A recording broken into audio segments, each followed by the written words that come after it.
6 साल से आपकी सरकार है, फेलियर ऑफ द स्टेट है ये। ऊपर से आप और एक उन पे मुश्किलात के पहाड़ उन पे आप डाल दे रहे पूरा। ये राय दुरुस्त है, अगर देर से ही अगर कानून का पालन हो रहा है तो उसमें गलत क्या है? देखिए, जो शादी हो चुकी है उस लड़की का क्या करेंगे? अब आप क्या करेंगे लड़की को? आप कौन देखभाल करेगा उसका? चाहे किसी समुदाय के हो, कौन देखभाल करे? 6 साल से तो आपकी सरकार है ना। आप 4000 केसेस बुक कर लिए, अभी और 4000 करने का आप बोल रहे हैं, तो फिर क्या करेंगे? फिर कौन देखेगा उसको? उस बच्चे को कौन देखेगा? और स्कूल क्यों नहीं खोलते आप? नया स्कूल क्यों नहीं खोल रहे आप? नया स्कूल खोलिए, कौन रोक रहा है आपको? ये आसाम में बीजेपी की सरकार जो है एक बायस सरकार है मुस्लिम्स के लिए।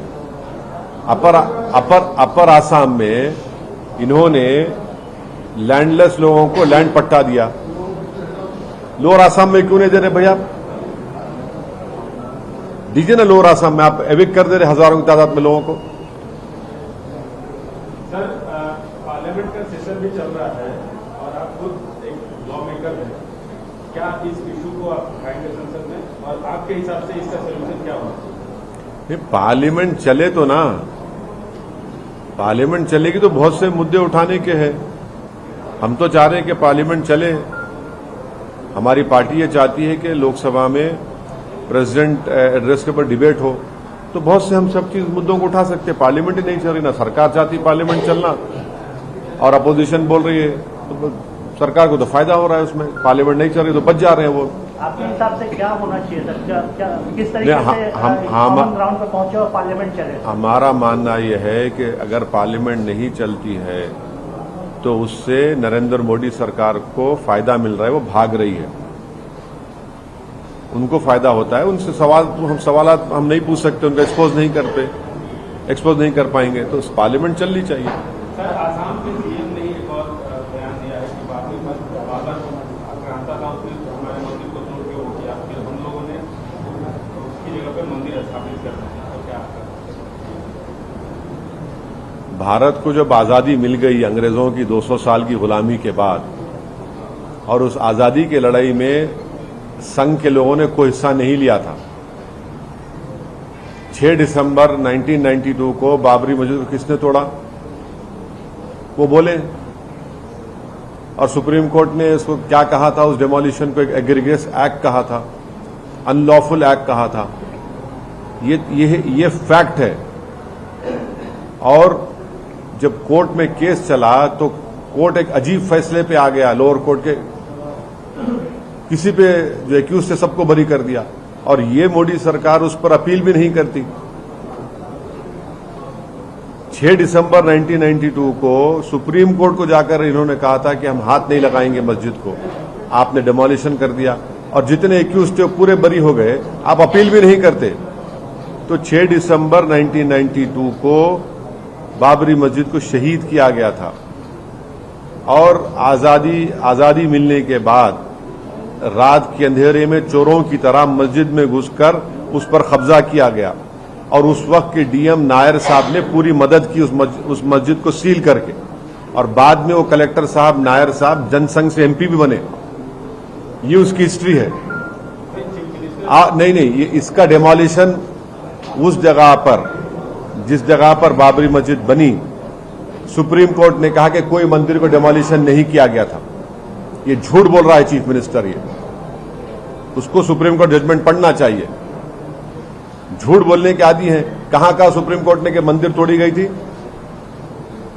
झूठ बोल रहे हैं वो। मस्जिद तोड़ी गई थी 6 दिसंबर 1992 को, फेथ की बुनियाद पर सुप्रीम कोर्ट ने दे दिया। और मैंने उस वक्त भी कहा था कि इस जजमेंट के बाद बहुत से इश्यूज खुल जाएंगे। हम देख रहे हैं इश्यूज खुल गए। सर, उस मामले का निस्तारण एक तरह से हो गया, वहां मस्जिद स्थापित हो रही है। क्या हो रही है? मंदिर स्थापित हो रही है। हाँ, तो क्या किसी संवैधानिक पद पे बैठे हुए आदमी को इसके बाद इसको दूर देना, इस मसले पर बात करना? नहीं, देखिए ना, वो तो असल मुद्दों पे बात नहीं कर पाएंगे। असल मुद्दे क्या है? बीबीसी का वो वीडियो है। असल मुद्दे क्या है? बेरोजगारी है, असल मुद्दे महंगाई है, हाँ, असल मुद्दे मिस गवर्नेंस है, तो उसका कवर अप कैसे करेंगे? राम मंदिर बोल दो। कब तक भी इसके पीछे छुपेंगे लोग? कब तक भी इसके पीछे छुपेंगे? अगले साल 1 जनवरी को राम मंदिर का बताया जा रहा है कि वो मुझे नहीं मालूम उसका क्या होगा। क्या 2024 को चुनाव? हाँ, देश में एक और मसला बड़ा चर्चा में है अदानी साहब को लेकर, और सुना है कि ऑल पार्टी मीटिंग हो रही है, उसमें आपको बुलाया गया है। कौन कर रहा है ऑल पार्टी मीटिंग? कौन कर रहा है? प्रधानमंत्री की तरफ से प्रधानमंत्री से ऑल वो बुला रहे हैं, गवर्नमेंट बुला रही है ऑल पार्टी मीटिंग, गवर्नमेंट बुला रही है। खबर आ रही है। हाँ, तो ऑल पार्टी मीटिंग में तो हमको भी आएगा, हम भी जाएंगे। सर, पार्लियामेंट में उठाना चाहिए क्या सर? इस हाँ। मुद्दे को एफपीओ आया देश के सामने, इस पर आपको क्या कहना है? क्या? आप इसको कैसे देखें? अरे पार्लियामेंट चले, पार्लियामेंट में बोलेंगे इस बारे में हम। पार्लियामेंट में असल इसको अलाउ करना चाहिए कि नहीं करना चाहिए? क्योंकि सर एफपीओ के बाद बहुत सारे लोग कंफ्यूज रहे कि उनके शेयर्स रखना चाहिए, बेचना चाहिए, लेना चाहिए। तो इस मुद्दे पे पार्लियामेंट पे डिस्कशन होना चाहिए क्या? ऑपोजिशन की भी ये मांग है। पार्लियामेंट में वो डिस्कशन होना चाहिए, क्यों नहीं होना चाहिए? बिल्कुल होना चाहिए। बुरी बात क्या है इसमें? होना चाहिए तो ना। आप क्या अपील करेंगे सर? अरे होना चाहिए भाई, क्यों नहीं होना चाहिए? सर, आसाम में जो चाइल्ड मैरिजेस का इश्यू, उससे रिलेटेड ये एक और इश्यू है सर, बिल मैरिज इंक्रीज, वो तो स्टैंडिंग कमेटी में है ना। स्टैंडिंग कमेटी का है। तो क्या आप उसका समर्थन करते हैं कि 18 से 21 साल होना चाहिए? और इसका जो आप आसाम में जो नहीं, अभी तो देखिए वो तो स्टैंडिंग कमेटी में है अभी। आप ये बताइए कि लड़का और लड़की को अपना सेक्सुअल रिलेशनशिप करने का एज क्या है? बताइए एज क्या है? 18 ईयर। हाँ, आप शादी कब करेंगे? 25। हाँ, ये क्या बात है भाई? समझ में नहीं आता हमको क्या बात है फिर ये। और क्या लगता है यूनिफॉर्म सिविल कोड लाने की तैयारी कर रही है सरकार सर? क्या क्या तैयारी? अरे जिसकी तैयारी करना है, जो अब भूचाल आने वाला है, इकोनॉमी पूरे दुनिया में रिसेशन होने वाला है, उसकी तैयारी करिए ना आप। चीन हमारे जमीन पे कब्जा करते जा रहा है, उसकी तैयारी करिए आप उसकी तैयारी करते ही नहीं है। 1000 स्क्वायर किलोमीटर डेमचाक में डेमसांग बैठा हुआ है, आप उसकी तैयारी नहीं करते। सर, बाबा रामदेव ने हाल ही में कहा था बाड़मेर में कि नमाज पढ़ते हैं मुसलमान और जाके टेररिस्ट एक्टिविटीज करते हैं। ऐसा है ना कि भारत के प्रधानमंत्री श्री नरेंद्र मोदी हैं, तो इनको लगता है कि जब प्रधानमंत्री नरेंद्र मोदी है तो जिस किसी के बारे में अनाप शनाप बकना है, खास तौर से माइनॉरिटीज के बारे में, मुसलमान, क्रिश्चियन और दलित के बारे में, इनको लगता है कि इनको एक राइट मिल चुका है बोलने का, बकवास करने का, झूठ बोलने का, नफरत फैलाने का। क्या मौलाना अबुल कलाम आजाद नमाज नहीं पढ़ते थे? क्या जौहर ब्रादर नमाज नहीं पढ़ते थे? क्या अल्लामा फजल खैराबादी इस्लाम के स्कॉलर नहीं थे? क्या मौलाना काफी साहब, मौलाना काफी, मौलाना हुसैन अहमद मदनी, ये सब क्या थे लोग जिनकी कुर्बानियों पर इस देश को आजादी मिली?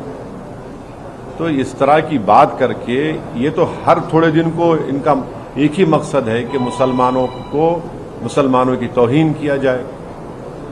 आरएसएस के general secretary sir Dattatreya Ghosh बोले, उन्होंने राजस्थान में एक इम्पोर्टेंट वक्तव्य दिया। उन्होंने कहा कि जो लोग ईद खाते हैं उनकी भी घर वापसी संभव है। और एक तरीके से ये कहा जा रहा है कि ईद को लेकर जो इतना ज्यादा हंगामा हो रहा है, ऐसा जरूरत नहीं है। और ईद वाले, अरे भाई, आप $35,000 तो कमाते हैं ना सरकार एक्सपोर्ट करके, क्यों कमा रहे आप? उसमें डॉलर दिख गया तो खुश हो गए। डॉलर मिल रहा है ना आपको, 35,000 आपको करोड़ का डॉलर मिल रहा है एक्सपोर्ट से, उसके ऊपर आप खुश हैं।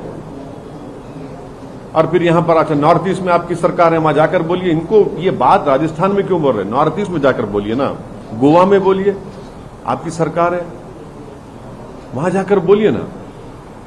अब राजस्थान में चुनाव आ रहा है तो वहां पर माहौल गर्म करना। आप राजस्थान के चुनाव में आप किस तरीके से भूमिका रहने वाली है? अभी जा रहे हैं, अभी 18 तारीख को प्रोग्राम है, 2 दिन के लिए हमारा 2 दिन का प्रोग्राम है, वहां पर जा रहे हैं। कोई कोई राजनीतिक तौर पर वहाँ पर भी क्या आप कर रहे हैं? हाँ करेंगे ना, जा इसीलिए तो जा रहे हैं ना। क्या मतलब किन मुद्दों पे और कैसे? बहुत से मुद्दे रहेंगे मैडम, बहुत राजस्थान के बहुत से मुद्दे हैं वहाँ पर, बोलेंगे वहाँ पर। ये पर्सनल लॉ बोर्ड मीटिंग में जा रहे हैं सर अभी? हाँ वो पर्सनल लॉ बोर्ड मीटिंग है, वो पर्सनल लॉ बोर्ड के रिप्रेजेंटेटिव स्पोक्स पर्सन आपको तफसीली जवाब आप जा रहे हैं सर? यूनिफॉर्म सिविल कोड के वो सब पर्सनल लॉ बोर्ड के स्पोक्स पर्सन आपको बताएंगे। लेकिन आप जा रहे हैं ना? हाँ मैं तो जाऊंगा। सर पार यूनिफॉर्म सिविल कोड के लेकर वो सब पर्सनल लॉ बोर्ड के स्पोक्स पर्सन तफसील बताएंगे आपको, वो उनका काम है। सर अदानी मसले अदानी आपकी पार्टी महाराष्ट्र में काम करती है, नांदेड़ तो आपका चहेता जगह है, वहाँ पे बीआरएस का आगाज होने जा रहा है, वहाँ पे मीटिंग होने जा रही है, चीफ मिनिस्टर सब पब्लिक मीटिंग करने वाले हैं। तो जा सकते हैं, वो क्यों नहीं जा सकते? भारत में कहीं भी जा सकते हैं, मैं भी जा सकता हूँ, आप भी जा सकते हो, वो जा सकते हैं, जा सकते हैं। अच्छा एक अब सवाल यह है कि देखना पड़ेगा कि बी टीम किसको बोलेंगे, ये देखना पड़ेगा। क्योंकि अब ये जो ठेकेदार हैं, चौधरी लोग हैं, एक तो नेशनलिज्म के चौधरी हैं संघ बीजेपी वाले, और एक सेकुलरिज्म के चौधरी है तमाम सेकुलर पार्टीज वाले। अब ये लोग क्या बोलेंगे? अभी बराबर जा सकते हैं, उन्होंने अपनी पार्टी बनाई है, नाम बदल दिया है, बिल्कुल वो कहीं भी जा सकते हैं। पार्टी है सर, तेलंगाना में 17 तारीख को इवेंट हो रहा है, आपको इनवाइट नहीं किया गया। कई का इन्वाइट? नई सेक्रेटेरिएट का इनॉग्रेशन, इससे पहले खम्मम में मीटिंग होती है, वहाँ आपको इनवाइट नहीं, उनके पार्टी की मीटिंग में मैं क्यों जाऊंगा? नहीं, वहाँ डीएमके को बुलाया जा रहा है, जेएमएम को बुलाया जा रहा है, सपा को बुलाया जा रहा है, जेडीयू को बुलाया जा रहा है। नहीं, राजू की पार्टी को नहीं बुलाया जा रहा। नहीं सुनिए, नहीं उनकी पार्टी का फंक्शन है, वो जिसको चाहे बुलाए ना बुलाए, उससे हमको क्या करना है? लेकिन आपके साथ तो बहुत ही अच्छे रिश्ते हैं। नहीं सुनिए ना, पार्टी का फंक्शन है, वो जिसको चाहते बुलाए ना बुलाए, हमको क्या करना है? मुकम्मल कर दीजिए बात को। सेक्रेटेरिएट का जो इनॉग्रेशन हो रहा है, हम मुबारकबाद देते हैं। माशाल्लाह से ताजमहल से ऊंची इमारत बनाई हमारे चीफ मिनिस्टर ने। हम इतना ही कहेंगे कि उस सेक्रेटेरिएट के दामन में वो 2 मस्जिदें जिनको डिमोलिश किया गया था, हमारा एक ही रिक्वेस्ट है कि उस मस्जिदों को भी खोल दिया जाए। और चीफ मिनिस्टर ने वादा किया है, गवर्नमेंट ने वादा किया है, हाई कोर्ट में गवर्नमेंट ने एफिडेविट दिया कि वो मस्जिद बन रही है। तो हम उम्मीद यही करेंगे कि माशाल्लाह तेलंगाना स्टेट बल्कि पूरे इंडिया के लिए एक बहुत बड़ा एक एजाज की बात है कि इतना बड़ा सेक्रेटेरिएट बन रहा है। और उसमें हम ये उम्मीद करते हैं कि उन 2 मसाजिद को भी जो उस कंस्ट्रक्शन में डिमोलिश कर दिया गया था, उसको दोबारा बनेंगी और वहां पर नमाज शुरू होगी। उनकी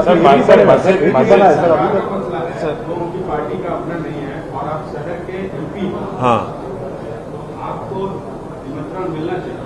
अरे अभी आपको मिल गया क्या इनविटेशन? मीडिया को मिल गया? डीएमके सीएम को मिल गया सर? नहीं, आपको मिल गया क्या? डीएमके के सीएम को मिल गया? नहीं, देखिए मेरा मैं तो मुबारकबाद दे रहा हूं नए सेक्रेटेरिएट के खुलने पर गवर्नमेंट को आपके जरिए से। और हम ये रिक्वेस्ट कर रहे हैं कि वो जो 2 मसाजिद को डिमोलिशन किया गया था सेक्रेटेरिएट के कंस्ट्रक्शन में, उसकी तामीर होगी और उसमें नमाज शुरू हो जाएगी। और वाकई में बहुत, ये तो तेलंगाना के लिए नहीं बल्कि पूरे मुल्क के लिए एक एजाज की बात है कि इतना बड़ा सेक्रेटेरिएट बन रहा है। ताजमहल से ऊंचा है भाई वो, और एक मैसिव कंस्ट्रक्शन है वो, और रिकॉर्ड टाइम में वो मुकम्मल हुआ है। और हम ही ने कहा था उसका नाम अम्बेडकर के नाम से रखो, भूल गए आप लोग? सीएम ने उसको कबूल किया, अब वो नहीं बोलते आप। सर कबूल किया? हाँ कबूल हो गया ना, अम्बेडकर का नाम पड़ गया, बस है, काफी है। सर कबूल किए, मस्जिद भी बन गए, मगर नहीं, हमारा आप सेक्रेटेरिएट जब खुलेगा तो उसमें एडमिनिस्ट्रेशन को फायदा होगा, जनता को फायदा होगा, अच्छा है ना। आप इश्यू बेस्ड सपोर्ट करते हुए आए सर बीआरएस पार्टी को बहुत सारे मामलों में। मस्जिद बन गया वहाँ पे, बन गया, आप देख लिए? हाँ मैंने देखा था सर, मैंने देखा नहीं, अगर आप देख लिए तो हमको भी देखने दो भाई, हम जाके नमाज पढ़ना चाह रहे हैं। सर मैंने देखा था, मैंने बाहर से देखा था, मस्जिद बन गया वहाँ पे। वेरी गुड, बहुत अच्छी बात है, बहुत अच्छी बात है। सर आप इश्यू बेस्ड सपोर्ट करते हुए आए, आपको क्यों दूर रखा जा रहा है? मतलब आपके बीच में कुछ नहीं, दूर खम्मम में भी आप नहीं थे? अरे खम्मम में मैं, उनके पार्टी का प्रोग्राम है प्यारे। अब जैसा टाइम्स नाउ का कॉन्क्लेव हुआ, आप जिसको बुलाना चाह रहे बुलाते, नहीं बुलाते।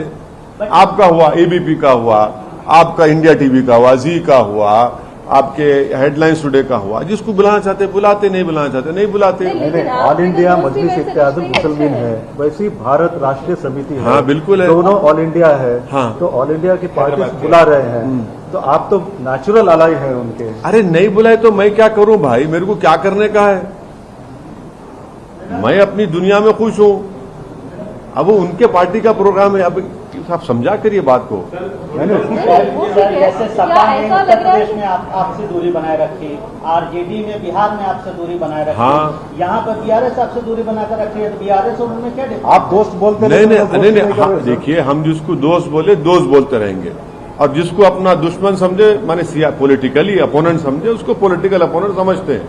और हम लोग क्लियर कट हैं, बीच में नहीं चलते हम लोग। दोस्त है। अच्छा नहीं, अगर जिसको दोस्त बोले दोस्त है। दोस्त है। तो बीआरएस BRS दोस्त के है साथ सर। आप नहीं हमें हमारे आप उसकी वही बोलेंगे और क्या बोलेंगे। वो उनके प्रोग्राम में जिस किसी को बुलाना चाह रहे वो प्रोगेटिव है उनका, हमारा प्रोगेटिव नहीं है। तो सरकारी प्रोग्राम है सर, अरे भाई किसी को बुला ले वो, और आप सांसद हैं। भाई अगर आता है नहीं आता अलग बात है, बट उनका प्रोगेटिव है, वो बुलाएं बराबर, उनका इख्तियार है, उनका अथॉरिटी है, उनको राइट है बुलाने का। आपकी पार्टी की सर राष्ट्रीय ये एक तरफा दोस्ती तो नहीं हुई कहीं? हाँ आपकी पार्टी की राष्ट्रीय कार्यकारिणी की बैठक होनी है, उसके बारे में क्या शेड्यूल है? मुंबई में। क्या एजेंडा रहेगा? हाँ, वो 2 दिन का है पूरा शेड्यूल इंशाल्लाह ताला। इम्तियाज जलील साहब हमारे एमपी जो है वो पूरा शेड्यूल बना के आपको एक 3-4 दिन में मीडिया को दे देंगे। मोटा मोटी बता दीजिए सर कब हो रहा है और नहीं मोटा मोटा वो तो 25-26 तारीख को तो ऐलान हो चुका है।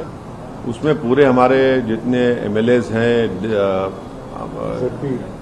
जो भी इलेक्टेड मेंबर्स हैं पूरे वो आएंगे, और स्टेट प्रेसिडेंट्स रहेंगे, डिस्ट्रिक्ट प्रेसिडेंट्स रहेंगे, सब बैठ के, और हमारी सोशल मीडिया की टीम भी होगी, सब बैठ के बात एजेंडा क्या करेंगे। रहेगा सर? एजेंडा पूरा एजेंडा रहेगा, बनाएंगे, बना के इम्तियाज जलील साहब देंगे आपको। सर कर्नाटक में बीआरएस चुनाव साहब हो से रहा है। कोई एक तरफा दोस्ती तो नहीं है कि वो तो आपको मतलब किसी भी इसमें नहीं बुला रहे हैं, जबकि बाकी पार्टियों के साथ बातचीत होती है। ये बाकी कैसी पार्टियों- दोस्ती है सर? ये एक तरफा दोस्ती तो नहीं हो रही कि आप दोस्ती कर रहे हैं और वो दोस्ती के लिए तैयार नहीं है? एक तरफा बीआरएस। नहीं मेरे को नहीं मालूम, मगर इस बारे में मैं नहीं बोल सकता। मेरे तरफ से मैं जो कहना मैं कह चुका हूं। नहीं, आपकी तरफ से दोस्ती है? नहीं अब देखिए सियासत है ये, सियासत है ये, और वही कोई प्रोग्राम कर रहा है चीफ मिनिस्टर, उनका राइट है, वो किसी को बुला सकते हैं। भाई मेट्रो का इनॉग्रेशन हुआ तो नरेंद्र मोदी आए थे ना, मैं नहीं था जब आप लोगों को तकलीफ लगी पूछने की, अरे आप नहीं गए मेरे कॉन्स्टिट्यूंसी में इनॉग्रेशन, मैं नहीं गया। बुलाते हो जिसको चाहे बुलाते हैं, उनका राइट है, मैं क्या करूं। जब टीआरएस थे सर, अभी बीआरएस है। हाँ नहीं देखिए चीफ मिनिस्टर किसी को भी बुला सकते हैं, गवर्नमेंट उनका प्रोगेटिव है, उनका इख्तियार है, बुलाएं वो। तेलंगाना में नहीं, चुनाव होने ऐसे वाले हैं, चीफ सर, क्या मिनिस्टर नहीं रहेगा? बोल रहे, हम क्या- बीआरएस पार्टी क्या का है अध्यक्ष स्ट्रेटजी तेलंगाना के चुनाव के लिए? जल- कर्नाटक के लिए क्या स्ट्रेटजी? नहीं, तेलंगाना लड़ेंगे जीतेंगे। कितनी सीटों पे लड़ेंगे? अरे 7 से बाहर जाएंगे, 7 ही पे लड़ेंगे। नहीं आप क्यों जल्दी गई कोई, आप कितनी क्यों इतनी जल्दी है? आपका ये फिक्र कहा जाता है कि नहीं। जहाँ से एमआईएम निकली है, बाहर की सीटों पे हमने बाहर के राज्यों में आपने पहले डिक्लेयर किया है। यहाँ पे तो इंशाल्लाह सही वक्त पे सही फैसला लिया जाएगा। कर्नाटक के लिए क्या है स्ट्रेटजी? कर्नाटक में लड़ेंगे, जेडीयू के साथ जाएंगे, कोई बातचीत हो रही है? नहीं कुछ भी नहीं, कोई बातचीत नहीं, जेडीएस के साथ कोई बातचीत नहीं, कोई बातचीत नहीं। अकेले लड़ेंगे। किसी से बातचीत ही नहीं हुई, जब होंगी आपको बता देंगे। अभी तक तो किसी से बातचीत नहीं हुई। कल्याण कर्नाटक का आपका फोकस रहेगा? हैदराबाद नहीं कर्नाटक? जहां लड़ेंगे आपको बताएंगे। अभी डिसाइड नहीं। अभी कोई एग्जैक्ट नंबर डिसाइड नहीं हुआ है, हमारे लोग सब लोग मेहनत कर रहे हैं, देख रहे हैं, डिसाइड। लेकिन चुनाव लड़ेंगे आप? हाँ चुनाव तो लड़ेंगे, चुनाव तो हमारे को चुनाव लड़ना ही आता है, और क्या है। कोई इंफ्रास्ट्रक्चर कंपनी तो नहीं है हमारी, अल्हम्दुलिल्लाह। मतलब कि फिर से बी टीम आपको बोला जाएगा? तो कोई बात नहीं, कोई क्या बोलना चाह रहे बोलो आप। हम जब जो दुनिया में रहेंगे तो इल्जामात लगते रहेंगे, उसकी कोई परवाह नहीं हमको। हम उसकी क्या कर सकते हैं, किसी को अब बोलना चाह रहा है हमारी मोहब्बत में तो बोले।